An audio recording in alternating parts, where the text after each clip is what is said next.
अपने इस वीडियो में आपको वर्जिन और नॉन वर्जिन के बारे में बताएंगे।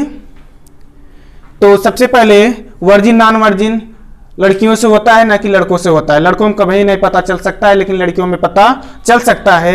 लेकिन इस कारण नहीं पता चल सकता है कि आप किसी गुस्से में ऐसा काम करें। तो गुस्से में ऐसा काम ना करें कि लड़कियों को नुकसान पहुंच जाए। अब उस नुकसान को हम आपको बताएंगे कि क्या दिक्कत होती है। तो सबसे पहले यूट्रस जानते हैं। यूट्रस का कार्य क्या होता है? भ्रूण को पोषण देना तथा भ्रूण का जन्म और भ्रूण को डेवलप करना, ये काम होता है यूट्रस का। तो उसके पहले समझेंगे यूट्रस की आकृति कैसे होती है। यूट्रस की आकृति नाशपाती के आकार की होती है, कहीं इस तरह से होती है यूट्रस की आकृति। नाशपाती के आकार की इसकी लंबाई 7.5 सेंटीमीटर होती है। जो चौड़ाई होती है, ये वाला पोजीशन यहां से लेकर यहां तक वाला पोजीशन जो होता है वह 5 सेंटीमीटर होता है। इसके बाद जो इसकी मोटाई होती है, यह मोटाई लगभग 2.5 सेंटीमीटर होती है, 2.5, तथा इसका वजन जो होता है 35 ग्राम का होता है। तो आगे चलते हैं।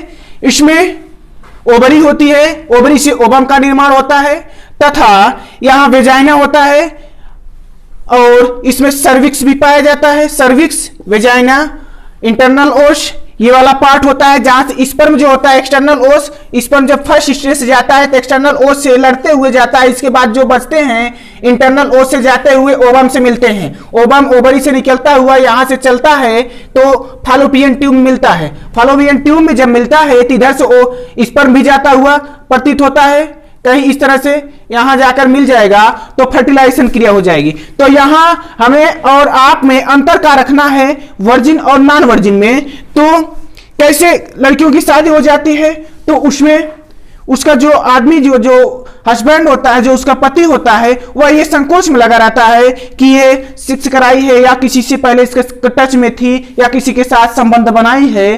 तो उस चीज को आजमाने के लिए ससुरा जो पगले होते हैं वो क्या करते हैं, साले चाक से मारते हैं।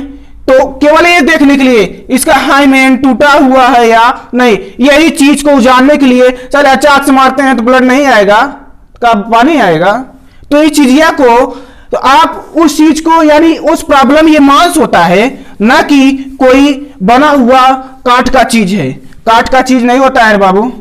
इसके लिए आपको बहुत सुरक्षा देनी होती है। आप कभी नहीं पता लगा सकते हैं कि वर्जिन है कि नॉन वर्जिन है। इसलिए बाबू किसी के लाइफ के साथ खिलवाड़ न करो और उसी के साथ लाइफ खुशी खुशी से जियो। यही यानी ये हाइमेन जो होता है, हाइमेन का पहले का था कि 13 से 14 वर्ष में ही लड़कियों की शादी कर दी जाती थी। तो जो हाइमेन मेम्ब्रेन होता है, यहाँ जो मेम्ब्रेन हाइमेन होता है, ये टूटता नहीं था। अब शादियां जो होती हैं ये 20 से 25 साल के बाद ही होती हैं। तो लड़कियां क्या होती हैं का 20 से 25 साल तक वह सीढ़ी नहीं चढ़ेंगी, कि साइकिल नहीं चलाएंगी, कि स्कूल नहीं जाएंगी, खेल कूद नहीं करेंगी। आज वो इस युग में तो वो जब खेल कूद करती हैं, साइकिल चलाती हैं, सीढ़ी चढ़ती हैं, ज्यादा वर्क करती हैं, दौड़ती हैं, तो उस पोजीशन पे हाइमेन जो होता है टूट जाता है, फट जाता है। तो इस चीज के कुछ ससुरे पागल होते हैं जो साले क्या करते हैं कि लड़कियों से इस चीज को जानने के लिए किसी से बताया जाता है कि लड़की को कैसे पता लगाएंगे कि किसी के टच में थी या किसी के साथ संबंध बनाई है, रिलेशनशिप की है। तो वो कहते हैं, कुछ लोग कहते हैं कि सेक्स के दौरान जो है ब्लड आ जाए। कभी नहीं ऐसा कीजिएगा। ब्लड नहीं भी आ सकता है, ब्लड आ भी सकता है। तो साले ससुरे मैंने बताया ना चाक से मारेंगे, तो उस पोजीशन पे ये दिक्कत बढ़ जाती है। तो आप ये नहीं पता लगा सकते हैं कि वर्जिन है या नॉन वर्जिन है। तो इस बीच जो आपके बीच मन में संकोच होता है उसे खत्म कीजिए और एक सुखी लाइफ जिए और जीनो भी दो दूसरों को भी। इसलिए मन में शंका न करो। और इसी के साथ हम अपना इस टॉपिक को यहां खत्म करते हैं। फिर मिलेंगे कल अगले टॉपिक में। तब तक लिए जय हिंद।